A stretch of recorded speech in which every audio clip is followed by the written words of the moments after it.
Right, again. Right. I'm Fee. I'm Gabby. I'm Zoe. Natalie. And I'm Amber. We are the girls group, and this is our behind the scenes video. We are exploring research methods for 1A2 MC. This is our behind the scenes video. And you have to enjoy it. No choice.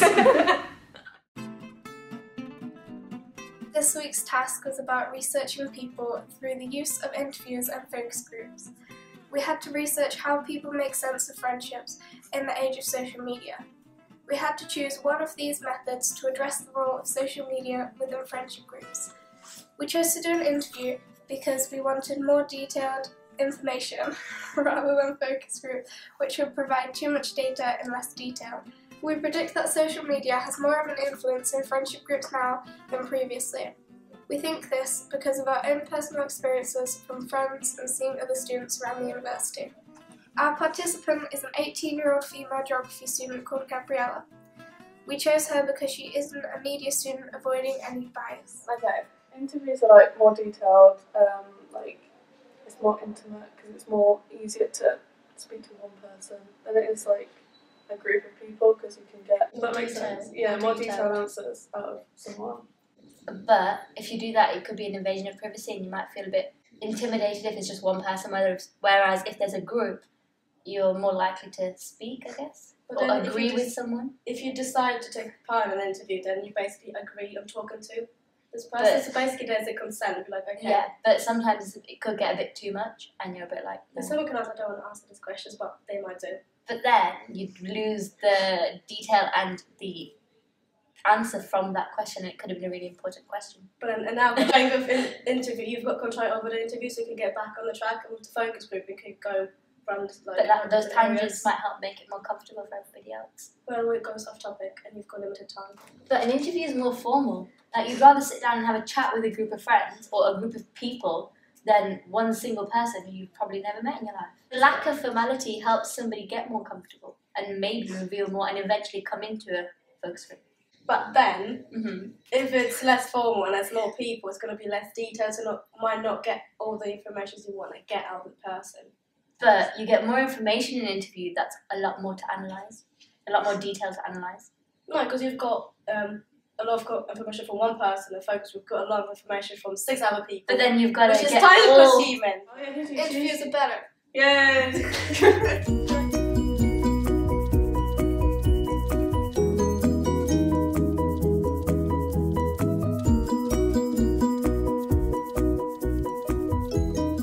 Okay, so we're going to talk about like friendship, relationships, and social media.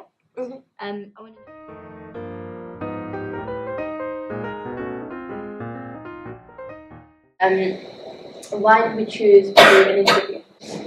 Because it was more comfortable, like more intimate. Because it's between people, not like 4 or 5. We could get like in-depth answers.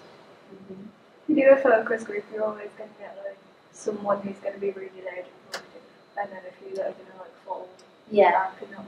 I think an interview is better because we got to know one person in more detail than so many people saying so many things and having to follow up on it. That might help you feel more comfortable as well, talking to you. Yeah, I think having more than one person, you sort of find your place and stay quiet, or you're really loud and you just keep talking. I chose Gabby because she doesn't do social media. She uses social media, but she doesn't do media. Okay, so she had no background and she could be biased. She's a female, yeah. Which made her feel comfortable around you. Or like, maybe not, there wasn't any sensitive questions, but still. It's just a little bit better. It's a little bit better, I if you get a boy in like a room full of girls, they're automatically going to feel more comfortable. I also think the fact she knew someone gave her a little bit of ease in the room, knowing someone.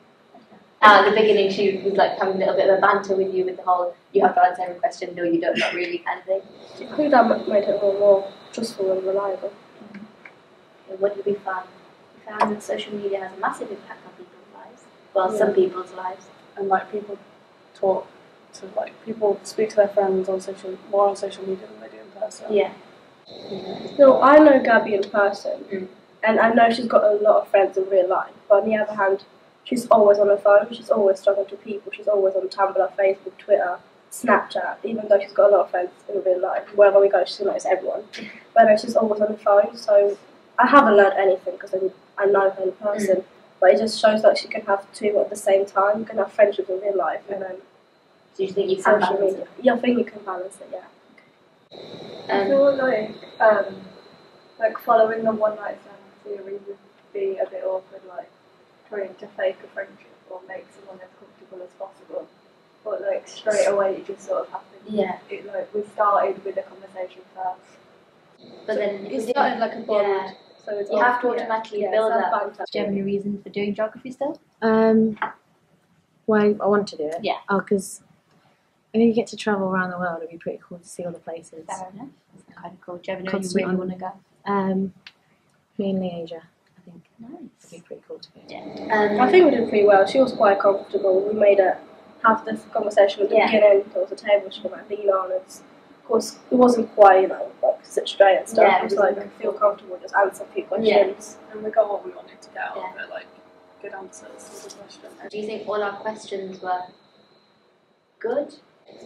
I think they were good because it gave her more space to answer. Just like yes, no, maybe, I don't know. She was talking about it, what she thinks, what she feels. Yeah. Yeah, but they were quite open questions. Yeah. We started with really easy questions as well. Yeah. Like, do you use it? Which ones do you use? It was nothing. To think about, like, for a really long time. Nothing like I like the fact that she didn't mind, not necessarily saying sensitive things, but some people don't like talking about how many friends they've got on Facebook. I think secure about like, Yeah. or shy. And it's good that you asked if she was comfortable with Yeah. it first, rather than just going straight Yeah, so into it. you had to consider there was no ethics broken or Yeah. anything. She was aware and she She did was give aware. consent.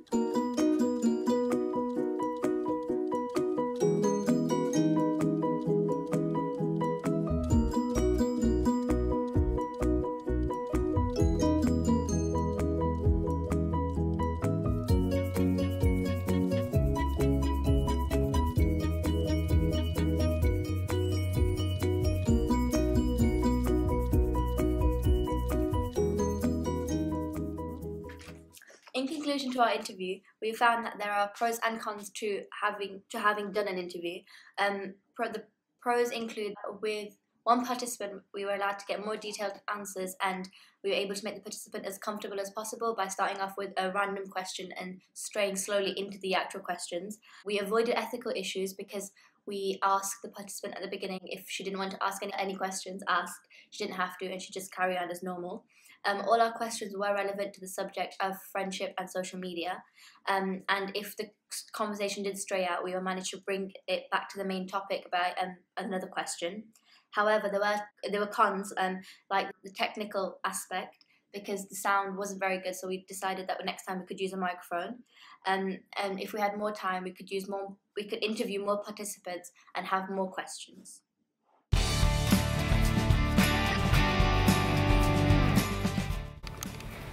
This week we focused on digital media and our engagement in it. We did this by all creating vlogs on why we're a media student. This week we focused on researching the digital by researching our own experiences of engaging with digital media. We each have to create a vlog about why we chose to study media and why it's important to us. We each did our individual vlogs about what it's like to be a media student, and now we will discuss similarities, differences and our thoughts. I chose to study media and communications at university because ever since I was young I've always loved media and it's always been surrounding me, and I've always tried to involve myself in it as much as I could. And I love planning an idea to film something and then filming it and editing it and seeing it evolve into something that you've put so much hard work into. After creating our vlogs, we thought about ethical issues of publishing our vlogs onto the internet for other people to see, sharing news. With digital methods, there are a lot of confidentiality and trust problems because whatever is uploaded on the internet will always be there and can be downloaded and used without our consent. I don't like how people say media is an easy degree. It really bugs me to a whole new level, because it's not as easy. It's not sitting there watching films. It's a lot more to it, I think. It's not a Mickey Mouse course. Yeah, and Is especially it what they call it? Mickey Mouse course, yeah. and especially on our course because ours is a lot of theory as well. It's not just all practical. I chose media and communications because throughout my education, media has been the only subject I've always loved. I liked that this course is more theory, as that's where I feel my strengths Yeah, I find it really funny where they're like, oh, you media this and media that, but then they're the ones sat on the buses, the taxis, the trains, the trams, whatever, on their phone, on Facebook, on Twitter, on Instagram. You're like, that's media. Yeah. Without that, you'd be doing nothing, and your life would be a very different story. I've been studying media for 5 years now, since year 10. And for me, being a media student means creating new things. I can transfer ideas from my head into life. I chose media because media is around us 24/7, constantly changing. You can't not see media in your life.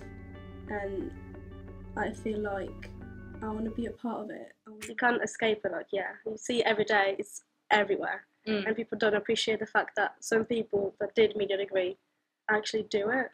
Yeah, it's the biggest industry you could possibly go into. I think it's one of the most biggest global as well. A lot of people look down on a media degree and say it's useless and media has nothing to do with anyone and it's a pointless subject, etc. But I think those people don't realise and don't understand that media is a concept that is essentially the future. And I've read that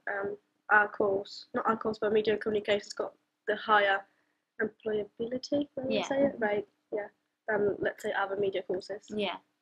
Okay, what about digital research as a method itself?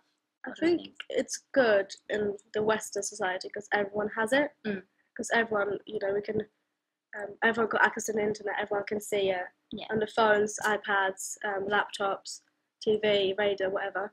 But then there's other countries that don't have access to like the third world countries. So let's say you're doing a big research, you want to include everyone in it. So let's say there's always going to be a country or region that's going to be not represented in your research. I do like it as a method because you can have anonymity. You can remain that. What you word? can have anonymity.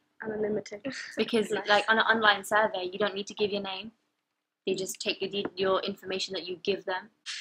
For us, it was interesting to see what our thoughts were on being a media student and why we individually chose to study media. I chose media and communications over production as I wanted a mix of practical and theory, as I find theory really interesting. This made our video more personal and more about us as individuals rather than just students. When I sat down, it was easier for me to talk to myself. And then when I sat on my own, it'd be like, actually, why I'd like to do it? It was better to do it in my own personal space when I feel comfortable. You have time to think about what you're going to say as well, don't you? Yeah. Like if you're editing it yourself, you can edit refilm out it, like all the stuff you said that doesn't really make sense. I found that it was a lot easier to talk to myself without having to explain what I mean. I felt that all of our vlogs were successful in getting our message across that like media students don't just watch films and and that like we actually do hard work and we get to know let's say I didn't know your opinion about the media, so we get to know our own personal experiences and thoughts. Even though we came from different backgrounds, we still got the same shared ideas and thoughts about media and why we chose this course. I think it was interesting to see what people chose to talk about, whether they talked about when they first started doing media and leading up to going to university. I liked that media was something new and different. I found it very interesting and often even skipped other lessons to go and do media work, particularly PE. By the time that's what be the best group ever. I like how we're using a form of media to talk about a form of media through media. Yeah. It's kind of mind-boggling. But good clap.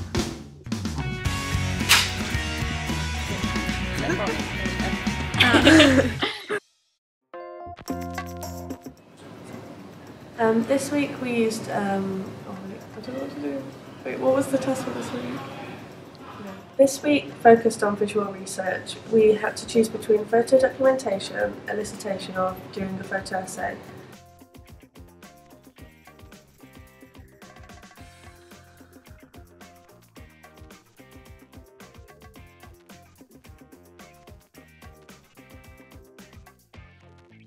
We chose to do photo elicitation, where we each brought in a photo and interviewed each other and explained why we brought that photo in. Here are our findings. What is your picture and why did you choose it?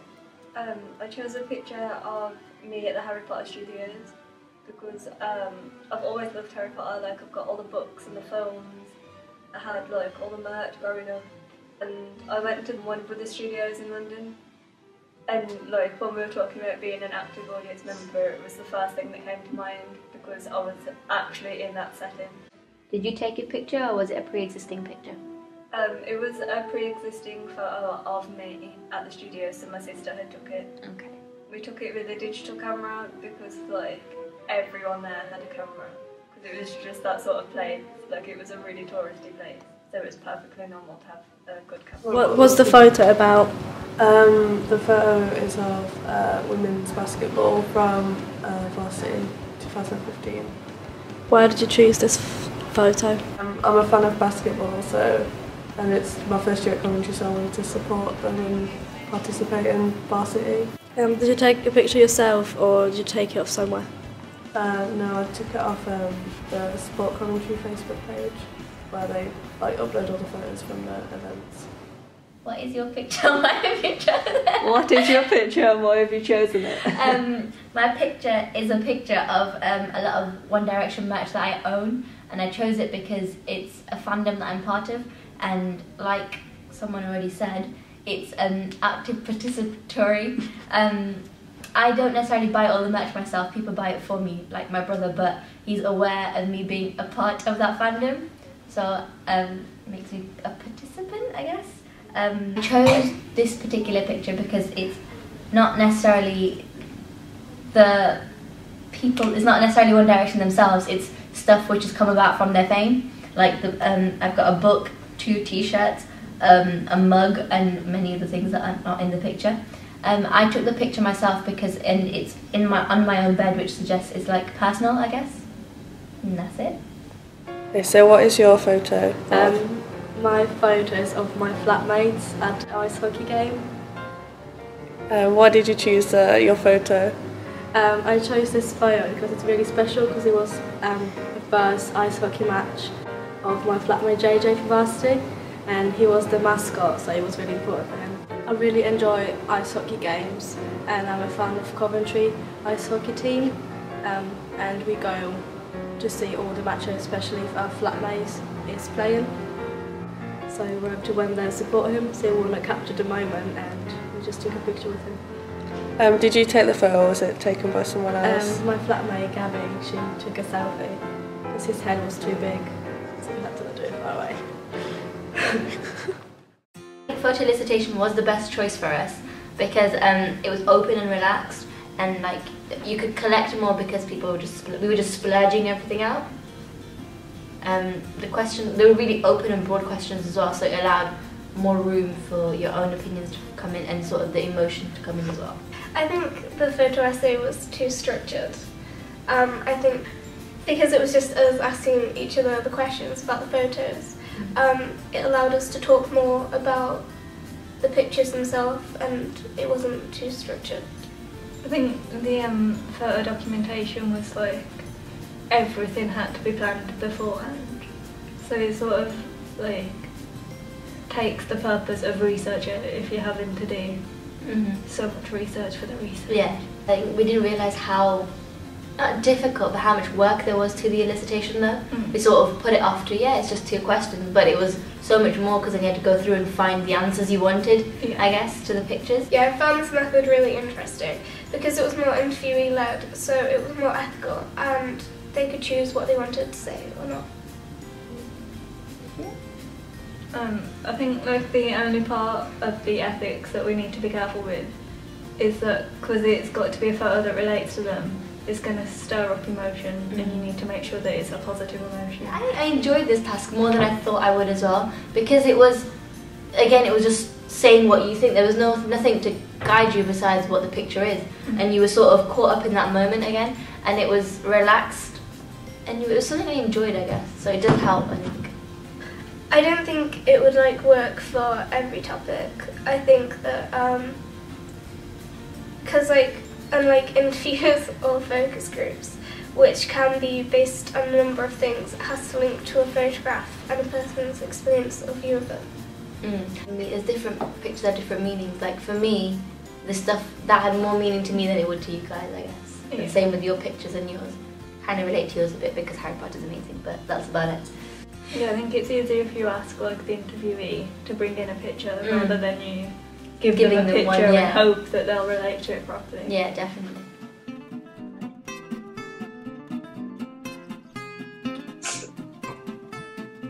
Welcome to our talk show. The Get Show. What's our task for this week? We need to Disrupts the space. Yeah.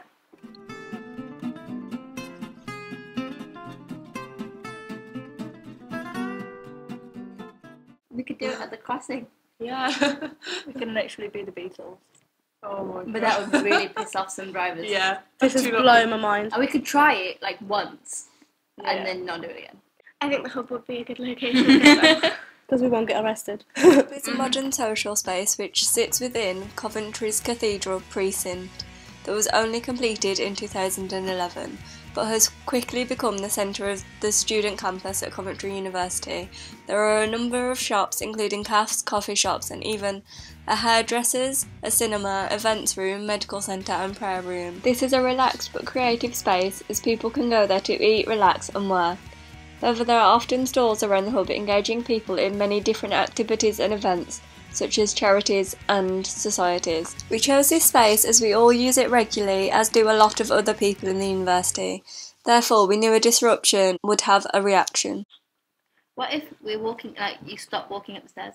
Just walk and then stop mid-walk, which would really piss me. We don't want to cause any accidents though. But people would just walk on the other side and they'd be like, what the hell? I'm filming with my... I think we'll film with our phones because then people can't see the camera and think, Yeah. The phone is just quicker and less. So I might think that they actually recorded what we're doing. Yeah. Not that we need it for some sort of purpose. Okay. When are we going to do it? When is a busy Friday? We could do Friday because Friday's the busiest day on the lunchtime. We can do it in between our lectures as well then. Space. The theory behind it was, what's his face? It's like the space isn't just transparent, it's like There was like 3 levels of Yeah, there was 3 different kinds of space. It was Edward Socha. He had 3 ideas. He said the first space is the physical structure. So like the walls, the chairs, the room. Yeah, where in the order we're going to do it? I was thinking, as you walk up the stairs, you go right. Yeah. Okay. Just as soon as someone's going to walk up the stairs, they immediately see you. They're going to eat lunch, they immediately see you. You're going to walk out, they will see you. There's no way they won't see you. Okay. And then the second space is the representations of the place and how people perceive that. So like the hub, what was the representations of the hub to us? I think somewhere to eat, somewhere to chill out. It's not somewhere where you really mess around. Yeah, and the third space was putting 1 and 2 together to create the full space itself, so the living idea of it. So the physical structure of the hub with the idea that it's supposed to be a place for work and relaxing, I guess. And us just doing what's not normal, which is standing and not moving for, let's say, a few minutes. That's just not normal. Do you think we'll be stopped by anybody? Like would a lecturer or a teacher come up to us and say anything? I don't think so. I don't think there's not really like... It's not a library. Yeah. Yeah. It's not like strict. We're not causing really any harm to people anyone. in charge We're not that would being stop loud and... We're not really like directly like disturbing anyone in particular either. But make it quite like it's not going to piss anyone off because we're not doing anything wrong. Yeah, we're not aiming at certain like race, gender, whatever. We're not aiming at anyone.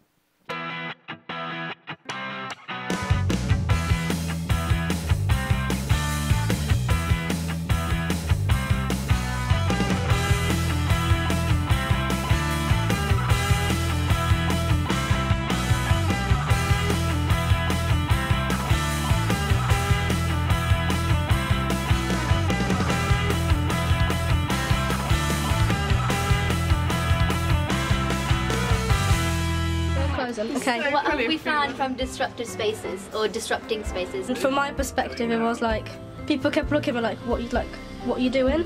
Yeah. And they had to walk between me and Amber because we were in the same row. So from my perspective, people kept asking like, "Oh, are you filming somewhere? Like, can I walk past?" Yeah, I think people were trying to be. It's really awkward. For me, me, filming was really weird because everyone kept assuming that I was going to tell him to stop walking, but I wasn't. I think it was interesting to see.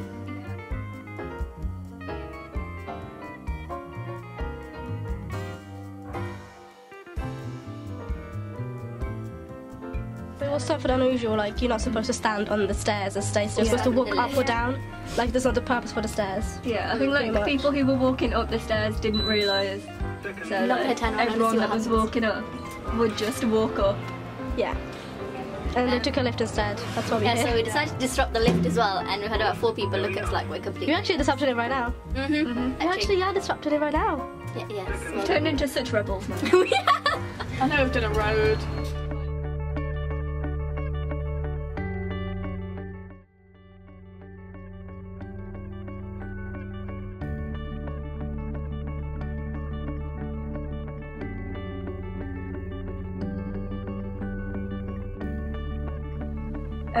This week we have to research a meaning of a smell.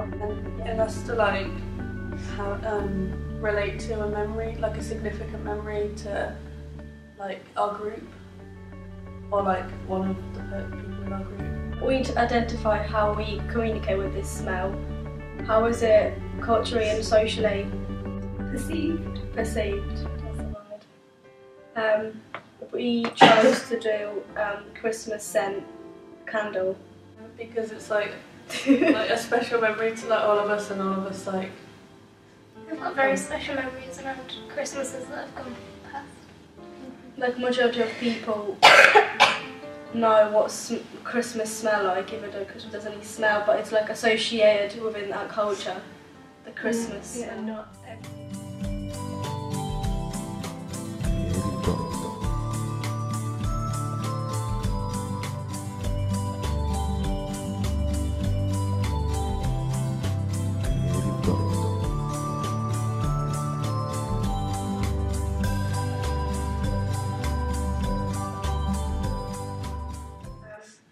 We can argue that smell is culturally driven, and we will do an experiment.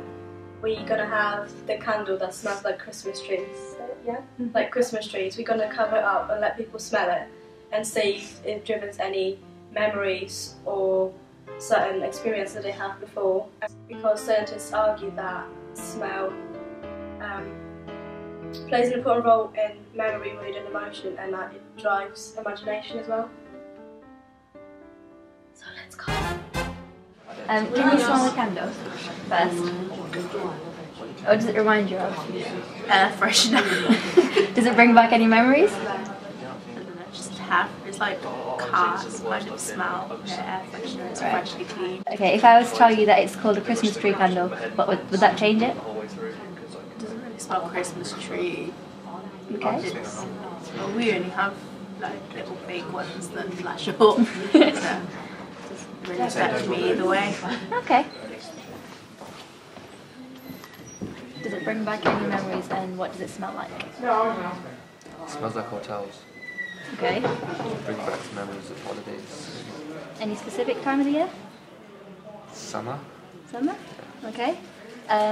Just if I was to tell you it's supposed to be a Christmas tree candle, would that change it? It'd be pretty hard because I don't celebrate Christmas. Yeah. Can you smell this candle, please? What does it smell like, and does it have any memories? To me, it smells almost like Christmas. Okay. Especially Christmas I had about 4 years ago when, for some reason, my ex-girlfriend's mum burned really loads of candles around the house. So it just has that like candly smell. It reminds me of Christmas at that time. This is called a Christmas tree candle, and I don't celebrate Christmas, so to me it smells like trees and cotton fresh smell thing. But to other people it actually smells like a Christmas tree, which is shows that Christmas can be culturally constructed, and the design is really festive, but to me it's just pretty, and snowflakes mean snow. And December to me is a time of year for holidays and time to spend with family, whereas a lot of people will associate it with Christmas and New Year's. Yeah, that's it. Yeah, not every culture celebrates Christmas, so it shows different cultures. Klassen talks about cultural context of the scent, so he talks about like exactly how different cultures might have different experience of certain smell or different scents such as touch. Open wave. was going to be to buy one. That was Okay. I hope you enjoyed that video. Bye. There we go. That was easy.